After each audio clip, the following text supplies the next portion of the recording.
तो हेलो दोस्तों, कैसे हो आप सभी। आई होप आप लोग अच्छे होंगे। तो आज हम लोग पढ़ने वाले हैं कैपलर्स लॉ, मतलब फिजिक्स का ही है एक topic, science 1 physics 10th standard का लेक्चर नंबर 2 है। लेक्चर नंबर 1 नहीं देखा तो जरूर देख लेना, क्योंकि वो बहुत इंपॉर्टेंट लेक्चर है। उसके ऊपर ही, उसके बेस के ऊपर ही हम लोग कैपलर्स लॉ सीखने वाले हैं। ओके, और क्या हम लोग ने सर्कुलर ग्रेविटेशन तो कंप्लीट कर लिया था, न्यूटन का स्टोरी बता दिया था, और ये सर्कुलर मोशन, सेंट्रीफ्यूगल फोर्स और सेंट्रीपिटल फोर्स के बारे में बता दिया था।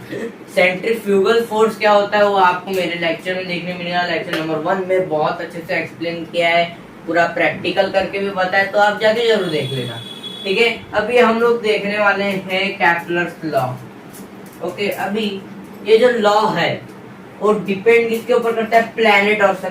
ठीक है, प्लैनेट और सन का ही ये चक्कर चल रहा है। वही, अब जो चक्कर चलाने के लिए हम लोग को कुछ ना कुछ तो बताना पड़ेगा कि वो शेप, जैसे कि जो अपना सन है और कोई एक प्लैनेट है, वो जब रिवॉल्व होता है सन के पीछे, तो रिवॉल्यूशन क्या, मतलब वो जो रिवॉल्यूशन किस शेप का होता है? इलिप्स शेप का होता है, सबको मालूम है। ऐसा इलिप्स शेप रहता है ना, जैसे कि ये अपना सन हो गया, ये अपना प्लैनेट हो गया, तो ये ऐसे हो रहा है, ऐसे। तो ये जो ऐसे है, ऐसे सर्कल को ऐसा पकड़ के खींच दिया है, यहाँ ये सर्कल है, ऐसा पकड़ा खींच दिया, बन गया इलिप्स। ठीक है, यही होता है। और आप लोग खूब बताओ कि कोई भी चीज तो समझो, ये अपना सन है, ये प्लेनेट है, ये गोल में तो घूमेगा नहीं। गोल में घूमेगा कुछ अजीब सा लगेगा, वो उसके अंदर चले जाएगा, गोल घूमेगा, तो इसके लिए इलिप्स घूमता है। ठीक है, अभी हम लोग ये फाइंड आउट करेंगे कैपलर्स लॉ बोलता क्या है। तो अभी हम लोग को देखो कोई कंसीडर करना पड़ेगा एलिप्स को बताने के लिए। ठीक है, तो मैं कॉनिकल शेप एक ले ले रहा हूँ यहाँ पे। सर्कल सही बना है, और जो सर्कल का सेंटर होता है इसमें होता क्यों नहीं? देखो अब ये दो सर्कल है। ठीक है, ये दो सर्कल, अभी यहाँ पे मैं और एक सर्कल बना दे रहा हूँ, तो ये मैंने बना। ठीक है, अभी इसको यहाँ से मैं ऐसे करके टच कर दे रहा हूँ, तो अभी ये हेल्प थोड़ा सा ये यहाँ से ऐसे पुट आउट करना चाहिए, छोड़ो। तो अभी ये बन गया दूसरा। इसका सेंटर आपको तो मालूम ही है, इसका यहाँ पे, इसका यहाँ पे। ठीक है, अभी ये दोनों जहाँ के मिल रहे हैं वो यहाँ पे। ठीक है, ये आपने वो मालूम चल गया। अभी हम लोग क्या करेंगे, ये दोनों सर्कल को जो है मिटा देंगे।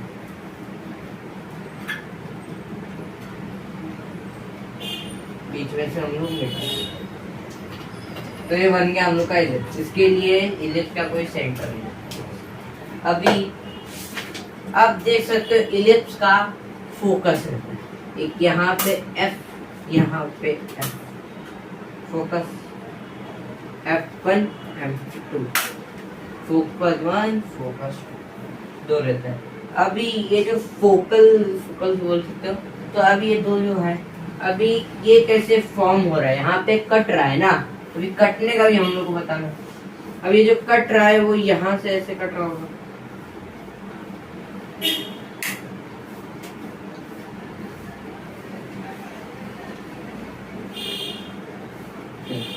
ऐसे कट रहा है, और यहाँ से कुछ ऐसे। हाँ, ये एफ पे ऊपर टच हो रहा है ऐसा।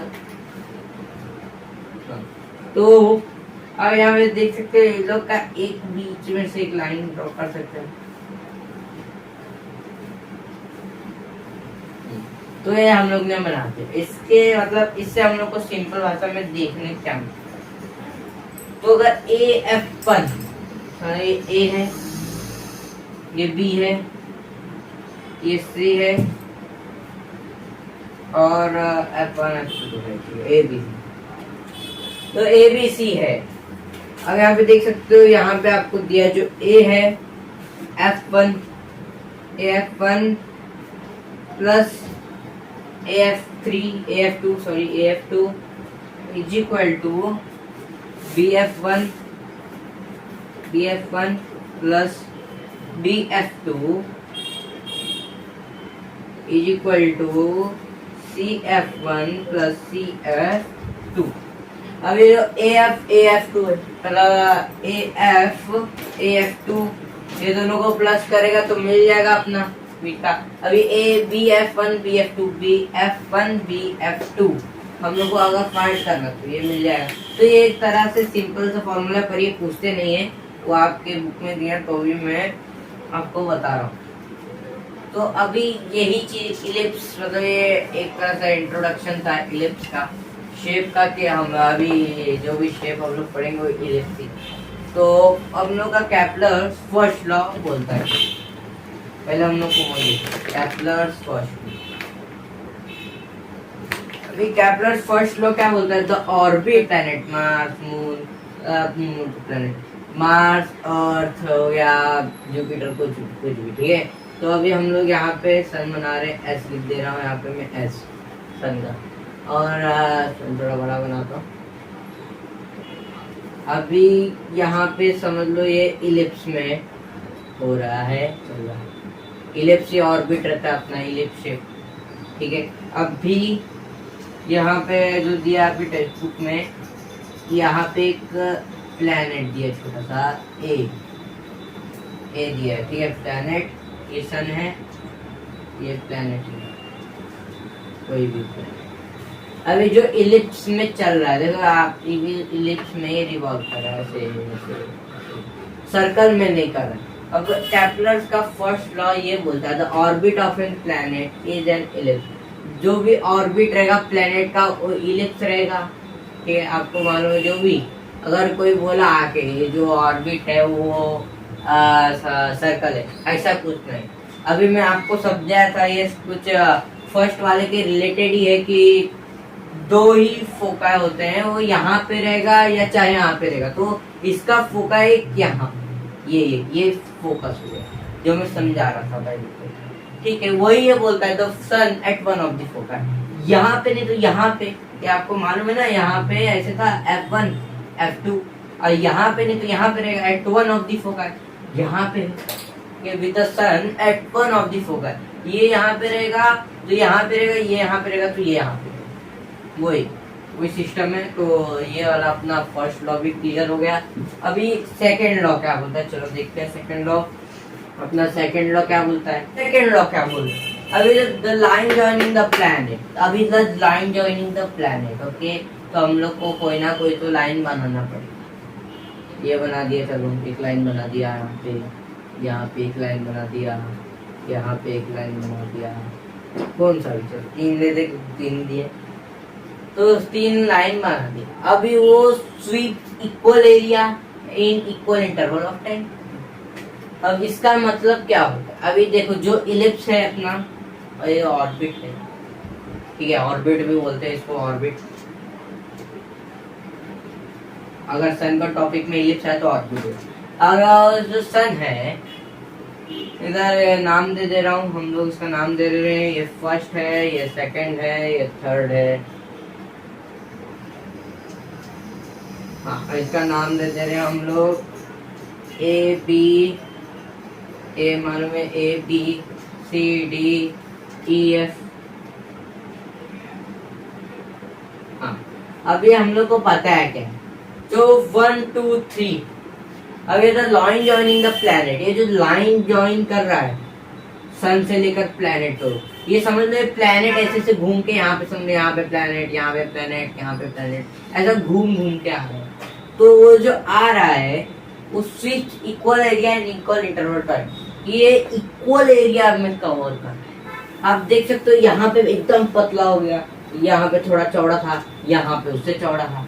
जितना चौड़ा रहेगा उतना वो स्पीड में घूमेगा। जब ये सन के पास में, तो उस जो सब सन के पास में है तो उसका वो स्पीड बढ़ेगा, और ये जब सन के दूर है तो उसका स्पीड कम होगा, ठीक है।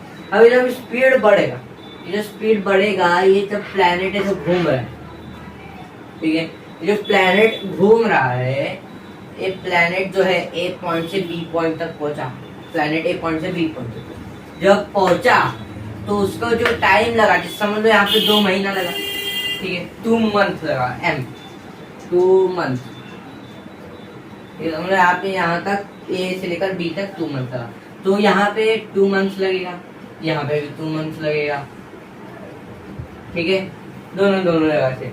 ये इसके लिए ये जो इलिप्स है वो डिवाइड रहता है टाइम से, समझ रहे हो, वो डिवाइड है ना, 2 2 2 2 2, ऐसा समझ ना, इधर 2 इधर 3 इधर 4 इधर 5, तब तो अपना कुछ 12 मंथ्स का नहीं रहता है, कुछ अलग ही भरता है बंदे, ठीक है। तो ये इक्वल एरिया भी, मतलब टाइम इक्वल है तो मतलब एरिया भी इक्वल रहेगा, क्योंकि ये छोटा हो रहा है इधर और छोटा हो रहा है, इधर चौड़ा थोड़ा होगा इधर और चौड़ा, छोटा छोटा बड़ा छोटा ऐसा। तो आप लोग ये समझ गए। देखो मैं वापस से समझा रहा हूँ एक से, ये ऑर्बिट ऐसा नहीं है, अभी सिर्फ equal area equal interval time, equal area जितना एरिया ये कवर कर रहा है ये छोटा है, ठीक है, ये पतला पार्ट है, ये उससे थोड़ा चौड़ा है, ये उससे एकदम चौड़ा है, जितना मतलब चौड़ा कि वो स्पीड में नहीं घुमा, उतना स्पीड में घुमा, तो इधर 2 मंथ्स कैसे हुआ, स्पीड में घुमा है, पर इसमें जो एरिया है वो कम है, एरिया कम तो टाइम ज्यादा, अगर टाइम ज्यादा रहेगा 2 मंथ्स रहेगा, एरिया कम, अगर एरिया ज्यादा हो गया तो इसका 2 मंथ्स ही रहेगा, पर वो थोड़ा कम हो जाएगा इसका एरिया, समझ रहे हो, तो वही ये सीन है। तो अभी तीसरा लॉ अपना थोड़ा मैथमेटिकल फॉर्म का है, ठीक है। देखो अभी Kepler's third law, the square of each time period, square of मतलब टी जो स्क्वायर, अब आपको सिर्फ इतना याद रखना है, ये मैथमेटिकल, इतना याद रखोगे ना अपने आप आपको इतना बड़ा मिल जाएगा। अब ये टी स्क्वायर मतलब आपको बस the square of each period of revolution around the sun, बस। अभी इट इज डायरेक्टली प्रोपोर्शनल, क्या है, डायरेक्टली प्रोपोर्शनल किससे है, cube of the mean distance of a planet from the sun, simple. अभी आपको बताता हूँ टी स्क्वायर क्या, अभी देखो T square the square of its period, इसका जो पीरियड रहेगा टाइम वो revolution around the sun, it is directly proportional, square ऐसा 2 बार समझ लो घुमा, तो cube of the mean distance, देखो एवरेज ही लेना पड़ेगा, हम लोग थोड़ा वहां पे जाके एवरेज लेना पड़ेगा दो डिस्टेंस का, जब वो एवरेज लेंगे of a planet from the sun, वो प्लैनेट से सन का, ठीक है, यहाँ पे जो ए बी बता था ना वही, तो बस आपको इतना याद रखने का है, आपको हो जाएगा सी पूरा काम अल्लाह। तो अभी ये अपना क्या है, ये क्वेश्चन नंबर 1, जब कैप्लर ने ढूंढा था तभी इसने इक्वेशन नंबर 1 माना। अभी इक्वेशन नंबर 2 क्या है वो हम लोग फाइंड आउट करेंगे। अभी चलो कैप्लर्स लॉ, बाय बाय। अपना न्यूटन लॉ ऑफ ग्रेविटेशन देखो आप लोग को दिया रहेगा, जॉन कैप्लर्स करके, उसका फुल नेम है जोहान्स केपलर करके, वो है आप देख सकते हो, जर्मन साइंटिस्ट है जिसने ये पार्ट निकाला था। अभी हम लोग देखते हैं, अभी देखो न्यूटन ने जो वर्क किया था इसके ऊपर वो आधा अधूरा किया था, केपलर ने आके पूरा कर दिया। अभी ये जो किया है, जैसे कि ये M1 है, ये M2 है, ये M1 है, ये M2 है, ठीक है। अब यहाँ पे फोर्स है और इसका डिस्टेंस D, इसका क्या है 4, अभी देखो ये बहुत कंफ्यूजिंग सा है, हल्का फुल्का थोड़ा आपको ये कंफ्यूजिंग लगेगा, ठीक है। अभी आप लोग को एक चीज बताओ, अभी ये हो गया समझ लो, ये हम लोग ए पॉइंट मान लेते हैं, इसको बी पॉइंट मान लेते हैं। अभी every object attracts every other object with a force directly proportional to of product of mass to object and inversely proportional to square of the perpendicular distance between them। आपके notebook में दिया, आप देख सकते हो। तो इसका मतलब क्या है, जब भी कोई भी ऑब्जेक्ट एक दूसरे के ऊपर अट्रैक्ट, ठीक है। अभी इनवर्सली प्रोपोर्शनल डायरेक्ट प्रोपोर्शनल क्यों दिया है मैं बताता हूँ। अभी जो फोर्स, अगर फोर्स आपका बढ़ जाएगा, ठीक है,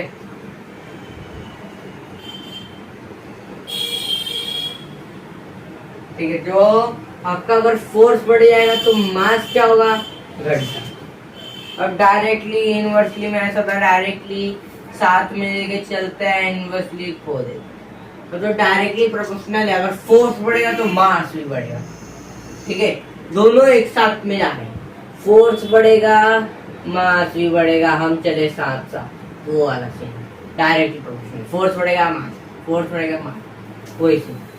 अभी इनवर्सली प्रोपोर्शनल क्या है इसमें इनवर्सली प्रोपोर्शनल है मतलब देखो हम लोग अब इसको एक फॉर्म में लिख सकते हैं। ठीक है, एवरी ऑब्जेक्ट अट्रैक्ट मतलब जो डायरेक्टली प्रोपोर्शनल है फोर्स और एम का, तो हम लोग इसको ऐसे लिख सकते हैं, जो फोर्स है is equal to m1 m2 multiply हो रहा है, मतलब जो फोर्स है जो हो रहा है, ये फोर्स हम लोग हो रहा है, तो अभी मैं फोर्स से कर रहा हूँ तो ये जो है अब मेरा हाथ वो क्या हो रहा है, वो मास को बढ़ा रहा है ऐसे। अभी मैं यहाँ से हल्का सा ऐसे करूँ, देख रहे हो इसका मास इतना नहीं करता, अभी मैं यहाँ पे करूँगा तो आपका हाथ भी दर्द होने लग जाएगा।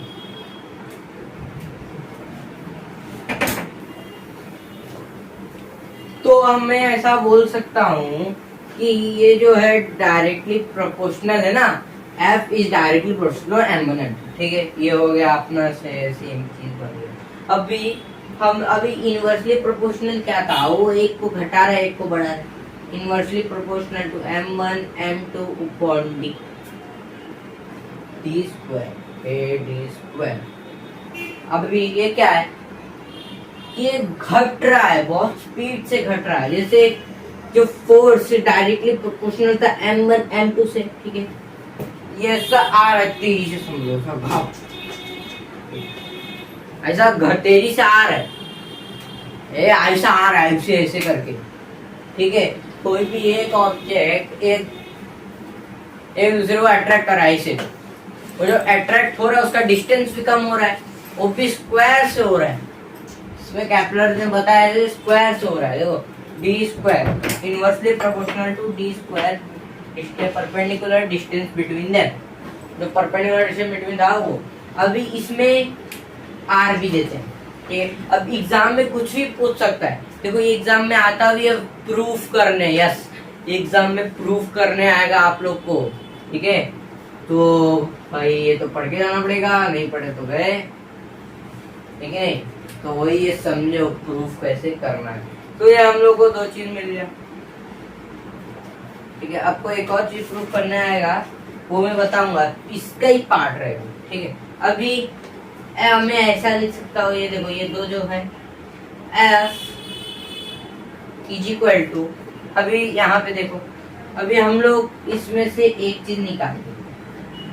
अभी हम लोग देखो प्रोपोर्शनल निकालेंगे। हम लोग ने क्या पढ़ा था, क्या था वो T square upon R cube, पहले का is equal to K constant. अभी पहले क्या था, T square directly proportional to R cube. अब ये टी स्क्वायर डायरेक्टली प्रोपोर्शनल हटाया तो हम लोग ने इज इक्वल टू डाला, ये नीचे गया, ये कांस्टेंट हो गया।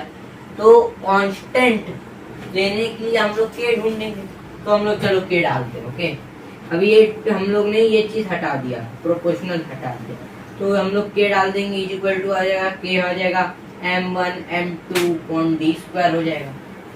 तो अभी देखो हम लोग को ढूंढना क्या है, अभी देखो मास डिस्टेंस आ गया, फोर्स आ गया, ओहो हम लोग को ढूंढना क्या था, gravity.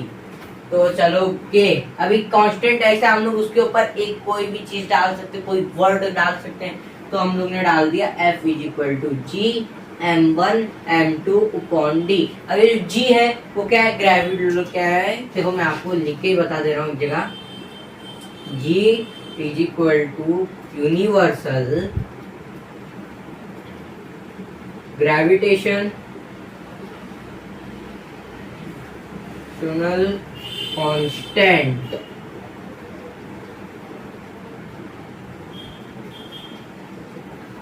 Universal gravitation constant, constant से मिला, इसके लिए यूनिवर्सल ग्रेविटेशन कांस्टेंट, क्योंकि आपको लेक्चर नंबर 1 में, ये लेक्चर नंबर 1 का ये ग्रेविटी का यूनिवर्सल कैसे, वो मैंने उसमें बताया, जाके देख लेना।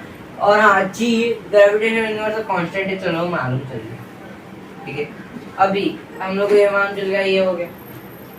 अभी किसी किसी में लोग ऐसा भी दे देते हैं, F is equal to GM1M2/R²,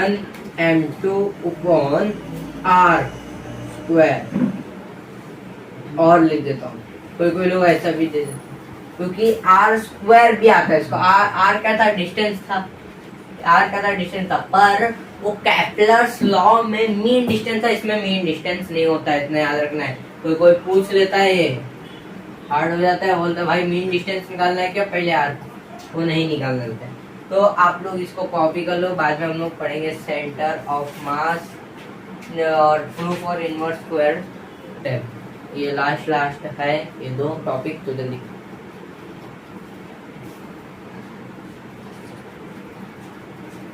नहीं छोड़ता। तो देखो अभी हम लोग तो लेक्चर तो बहुत बड़ा बन गया, हम लोग इसमें 2 ही सीख पाए फिजिक्स का पार्ट। तो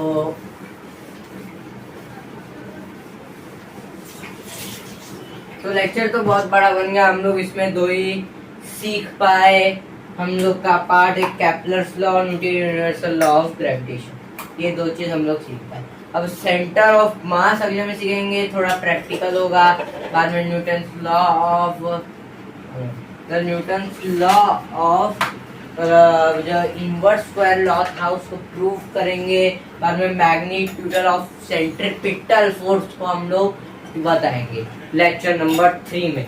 तो तुरंत आ जाना आप, लेक्चर नंबर 3 में भी एक्टिव रहो। तो सब्सक्राइब करो, सब्सक्राइब, लाइक, शेयर, कमेंट करो यार, कमेंट करो, डाउट पूछो अपने कमेंट करके, डाउट पूछो कि हम लोग देखें। अगर आप में आपके मन में अभी भी सोच रहे हो अरे यार ये तो कुछ एक चीज समझा नहीं, मेरे को समझा नहीं, तो डाउट पूछना कमेंट में, जितना डाउट रहेगा भर के डाल दो, मैं बता दूंगा उसका आंसर जो भी रहेगा। तो हम लोग मिलते हैं अगली वीडियो में। प्लीज लाइक, शेयर, सब्सक्राइब में वापस बताओ, सपोर्ट करो कि आगे हम बढ़ सके। तो मिलते हैं अगली वीडियो में, तब तक के लिए बाय बाय और थैंक्स फॉर वॉचिंग।